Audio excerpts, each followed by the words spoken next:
Welcome to Synthesize, the channel where we transform long, complex podcast interviews into short, powerful summaries.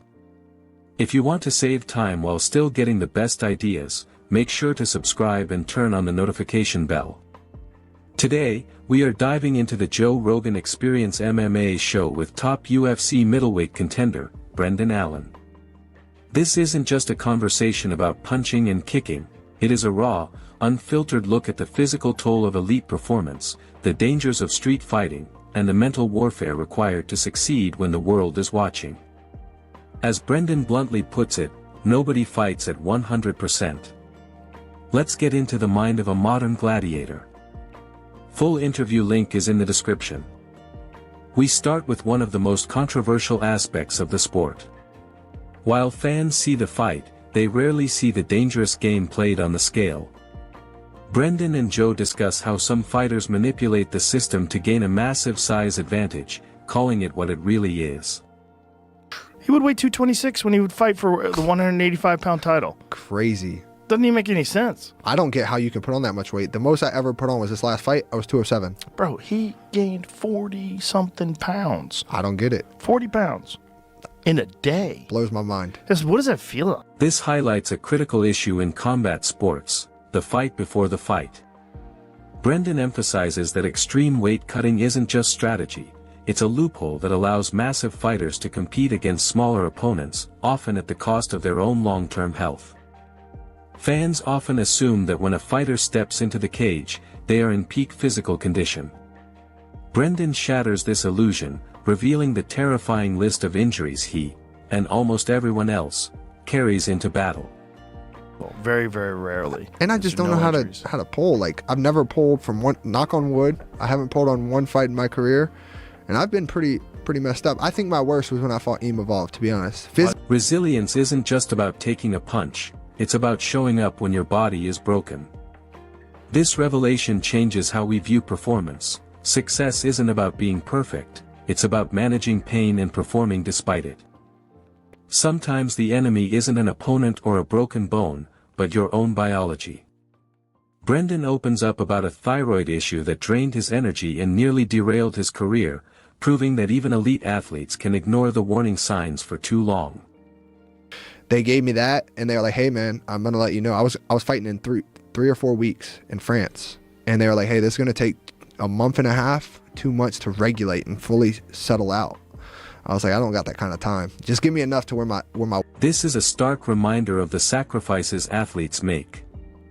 Brendan was willing to bypass a full medical recovery just to make it to the fight date. It illustrates the immense pressure to compete, even when your internal systems are failing. You might think a UFC fighter would be the first person to throw down in a bar. In reality, they are the last. Brendan and Joe explain why true professionals avoid street altercations at all costs. The consequences are simply too high. And one day you're going to be 35, you're going to be looking back on this day, and maybe it's the day you got stabbed. Maybe it's the day you got shot. You know, maybe it's the day you got knocked the fuck out, your head bounced off the concrete, and you'll never be the same person again. Yeah. This is powerful wisdom. When you know what violence actually looks like, you lose the desire to engage in it for ego. Brendan's point is clear, a moment of pride in a parking lot can cost you your entire future. Where does this grit come from? Brendan shares a horrific but telling story about his grandfather, a man from a different era who defined toughness in a way that makes modern MMA training look almost gentle. Still attached, they flew out. Oh my God. Hit his head on throwing bales of hay in the loft, smoked his head on a railroad spike that was in the wood.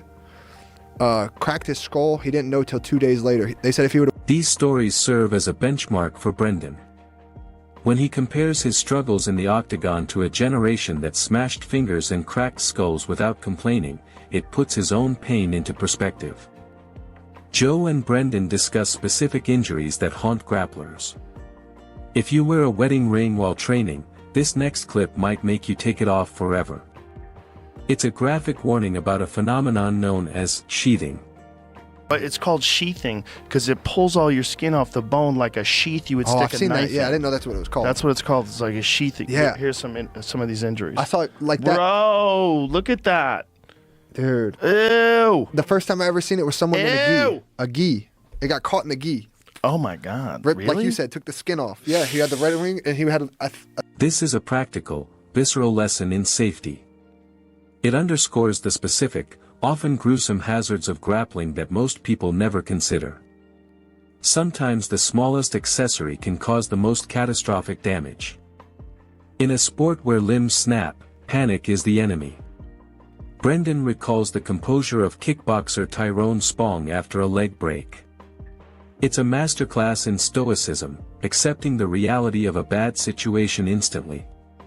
I think he said, like, to be honest, I was a little in shock at first, and then I was like, what am I gonna do? It is what it is. Yeah, like, what am I gonna do? Like, it sucks. That's wise. Yeah, he was a G. It is what it is.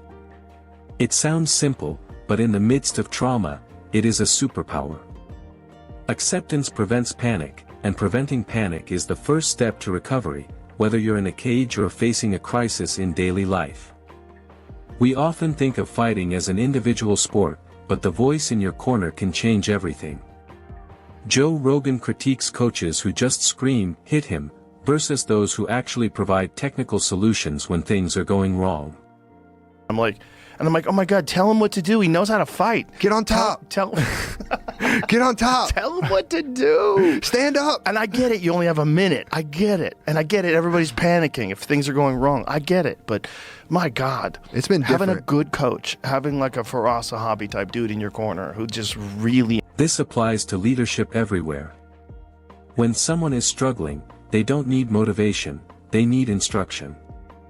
Screaming at the problem rarely solves it. Clear, actionable guidance is what turns the tide. Physical strength is useless if your mind betrays you. Brendan admits that he struggles with negative thoughts, demons, that creep in before a fight. He shares his strategy for catching them before they burn the house down. Screaming and taking over your brain. You're like, get out of my head! Get out of my head! But they're already in there. You let them in. You let them in.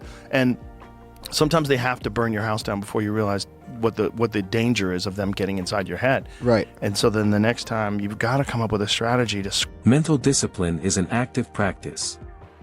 Brendan doesn't just hope the thoughts go away, he actively identifies and stomps them out. It's a powerful visualization for anyone dealing with anxiety or self-doubt. Finally, Brendan reveals his ultimate coping mechanism.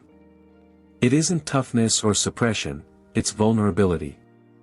Talking to his coaches and friends about his fears allows him to release the pressure and perform. I don't think you want to hear it today. Like, I'm good.